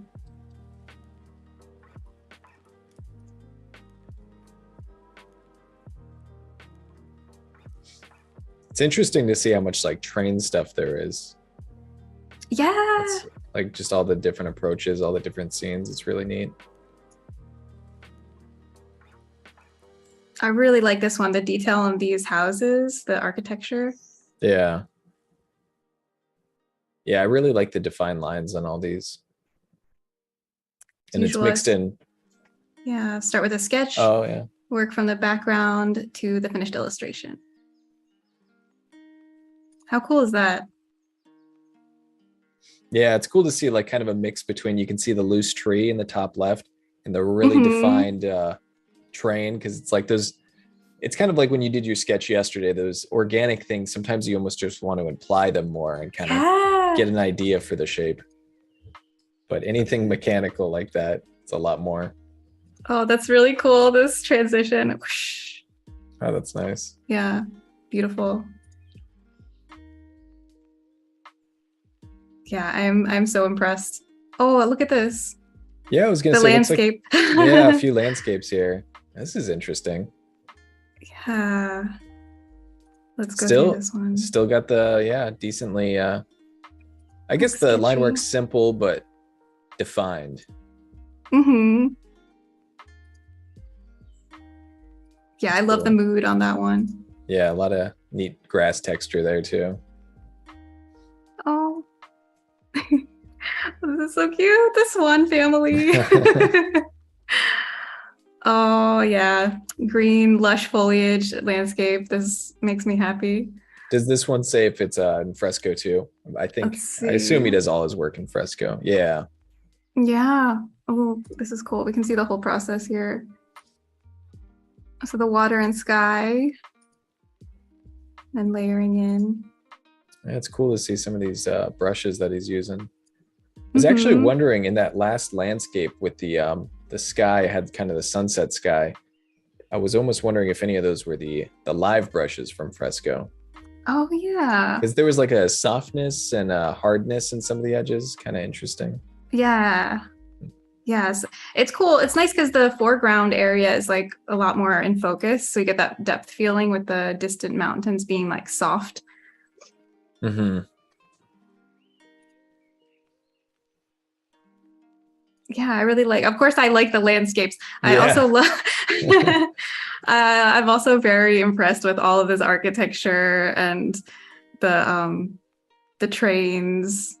Like, oh, such a wide variety of subjects too. Look at the attitude we've captured here. Yeah, that's a good pose. Yeah. A lot of sass in that pose. Mm-hmm. Very cool. Yeah, and maybe we can check out one more if there's any that's catching your eye. Oh, okay. This is tough. Actually, I wanted to check this one because it seems like something exciting is happening here. Oh. Look at that. That one's got like a really strong color contrast compared to some of the others. Yeah, I love the drama in this scene. It's really cool. A blast furnace. Huh. Yeah, those line work, it's always blowing my mind. Yeah, this is so cool. That's neat to see that setup. Mm-hmm. Boom. And then the lighting comes in. Very structured approach. Very cool. Yeah. Oh, these are great. Oh, I like this one too. All right. Yeah. Awesome. Great job, Thomas. These are looking cool. We can jump back into to your piece. We have maybe, I'd say, close to 15 minutes left. Okay. For whatever you'd like to use that remaining time for. Oh, okay. All right. Well, let's look at sort of the last finishing effects too. I'm glad we have time to do all this. So sometimes I will sometimes I'll try overlaying like a texture or something like that on the artwork. So I can like I can pull something up real quick and try that.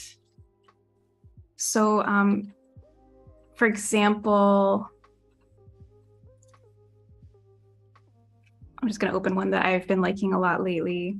I've painted some traditional, just sheets with texture on them. And this one is gouache, and it's just white gouache and blue and all these colors mixed together. Oh, that's cool. So sometimes I'll just drop something and sometimes it works, sometimes it doesn't. It really just depends on the scene. But I'll try sometimes putting this on like a layer blending mode. And I'm sorry that it gets so bright sometimes. You never know what you're going to get with these. Yeah. Soft light generally works pretty well, and you just put it at a lower opacity, and you can see the kind of texture that it puts there, and you can scale it down a little bit. And sometimes it's very subtle and you can barely tell what it's doing, but it just gives a little bit more of that traditional feeling.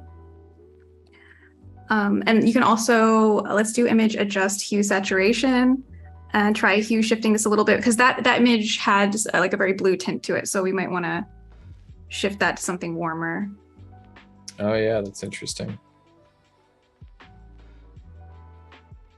So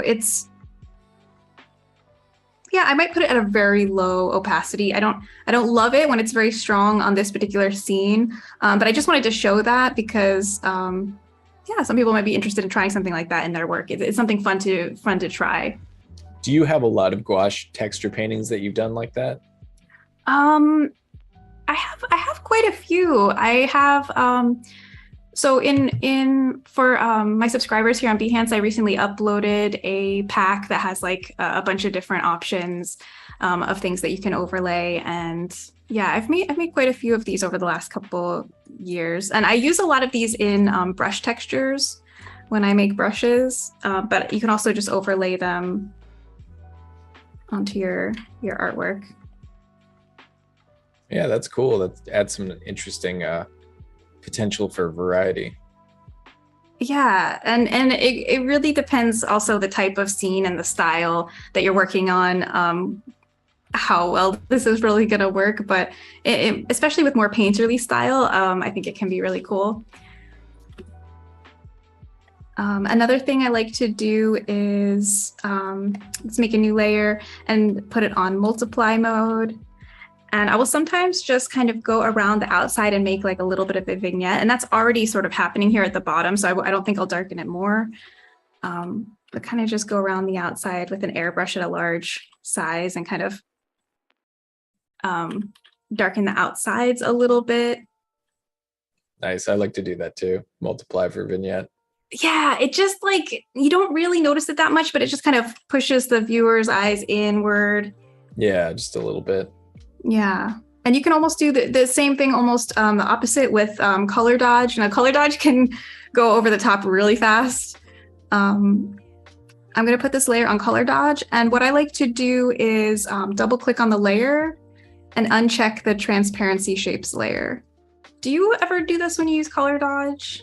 No, I was going to say, it's funny because I always use multiply and color dodge in conjunction with each other for shadows and highlights, but I've never done the transparency shape layer. Okay, let me show you guys this because it's really interesting. Okay, I'm not going to do it at first.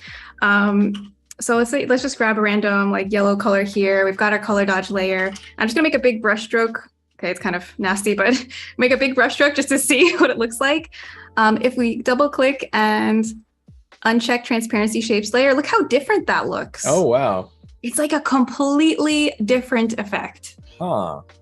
So do I know why this is happening? Not really. But I do like it in certain places. Like you guys have to just try it. If you haven't used this already, you've got to just experiment with how this looks because it's just different. And I just tend to like it better. So. Yeah, I've never tried that. I'm going to have to like try it in my usual situations and see how it looks different. The other thing you can do that is the same, it's the same effect. And this is the way I used to do it until somebody taught me about this. If you make a layer and you just fill it with the black paint bucket and then put that on color dodge, and then you paint on it, it's the same thing as unchecking the the box. It changes color dodge to this. Huh. Yeah. Interesting. But yeah, I love it. So sometimes I will color dodge and add a little brightness to the focal area if I feel like it needs it. I feel like we might be already bright enough that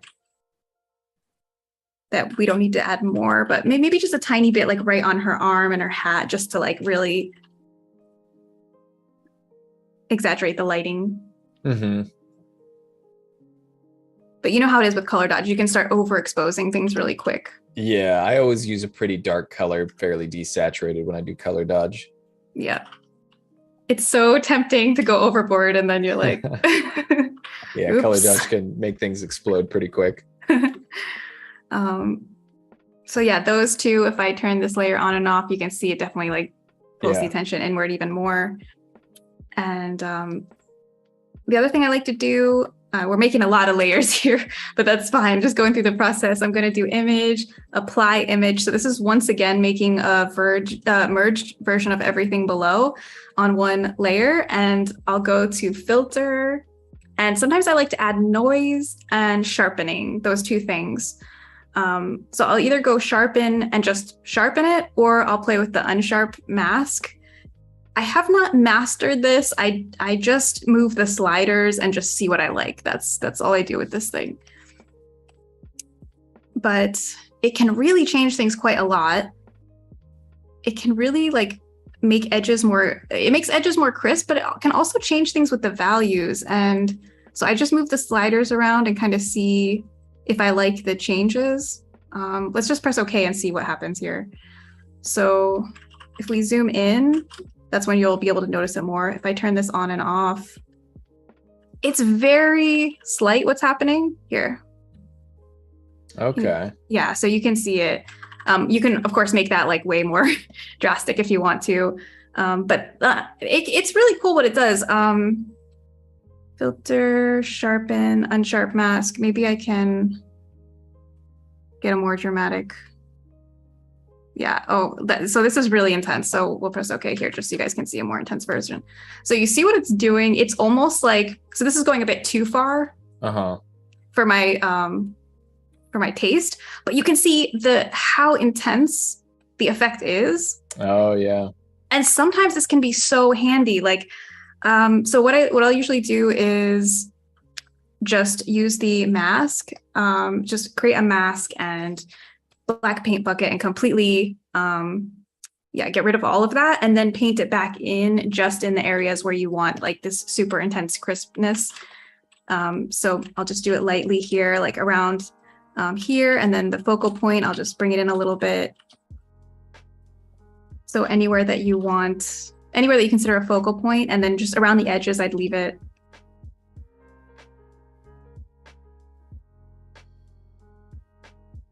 The great thing about a mask is you can also go back and take it away.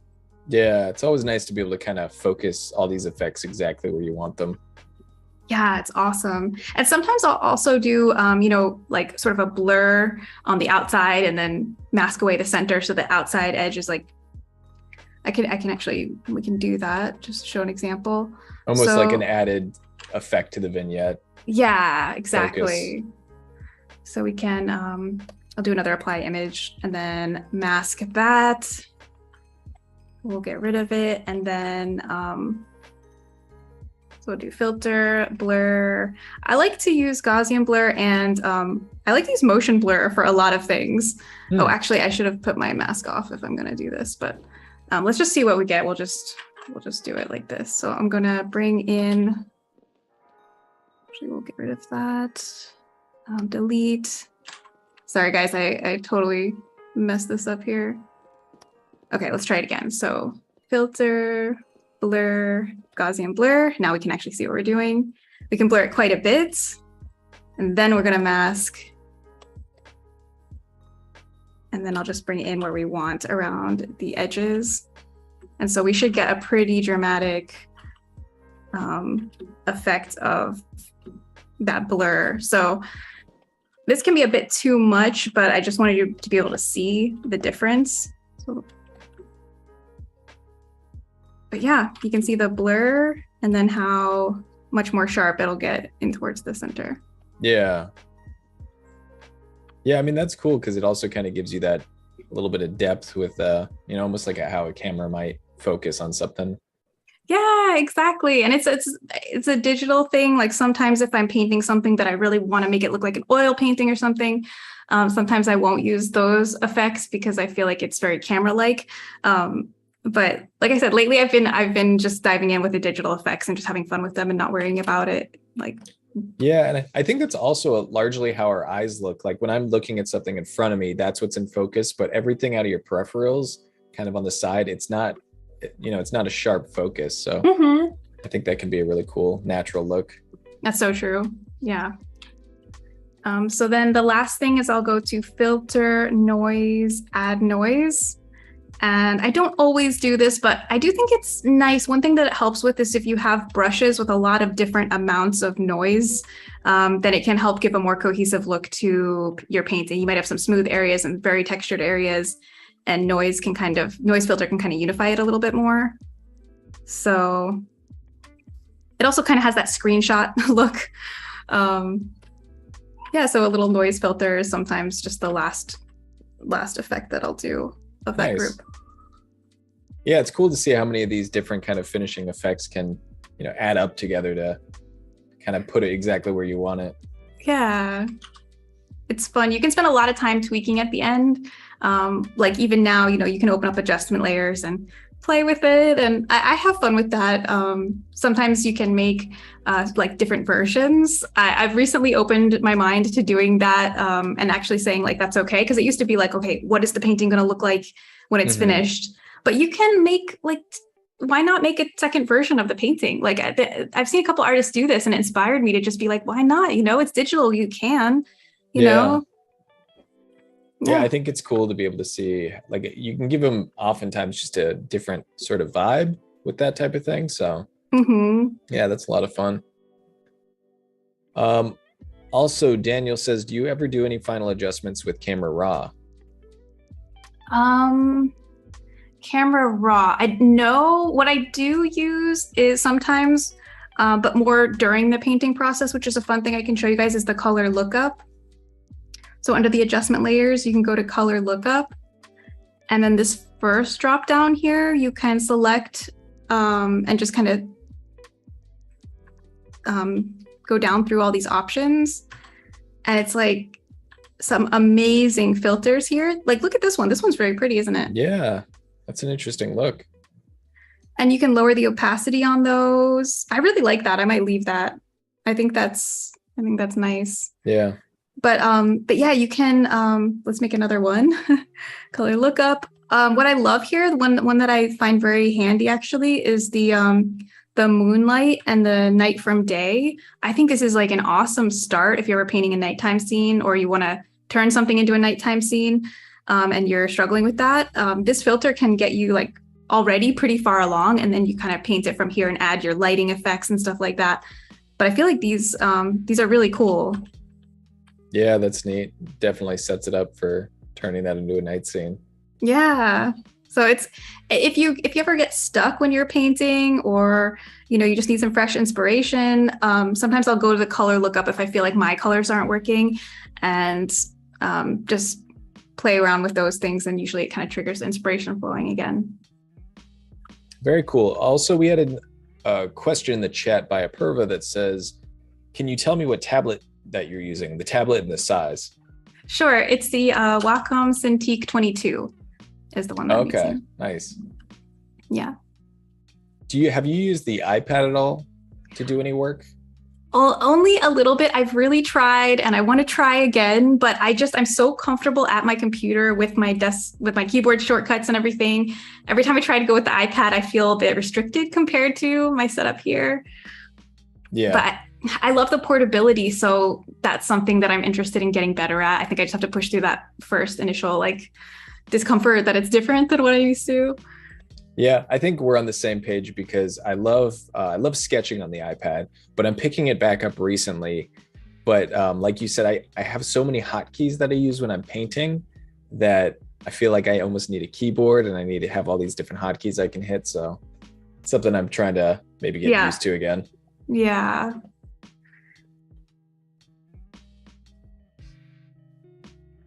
Well, I'm just popping in some last minute leaves. I can honestly, for something like this, I could spend a lot. It's almost like, when do you stop? You know, I can spend a lot Yeah. of time just adding little leaves and things like that. There's no definitive point where it's like, all right, that's exactly 200 leaves and I'm good. No. You can keep going.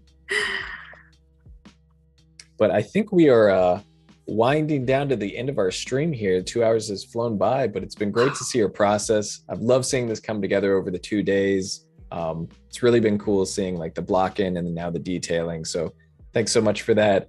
I also wanted to thank everyone in chat for being here today. Thanks for joining us, especially if you joined us for both of these streams. Maddy, if people want to find you after today's stream, where can they best see your stuff online? Well, you can definitely find me here on Behance, behance.net/Maddy. I'm Maddy Bellwoar on Instagram and Twitter. And I would love if you guys pop by my live streams on Wednesdays. That would be awesome. Yeah, she streams on Behance. So if you guys don't follow her on there already, definitely do so. Maddy, thanks again for joining us. It's been a ton of fun. Appreciate Thank you, being here. Sam. It's been awesome. Thank you so much. All right. Thanks for joining, everyone. We'll see you next time. Bye. Bye, everybody.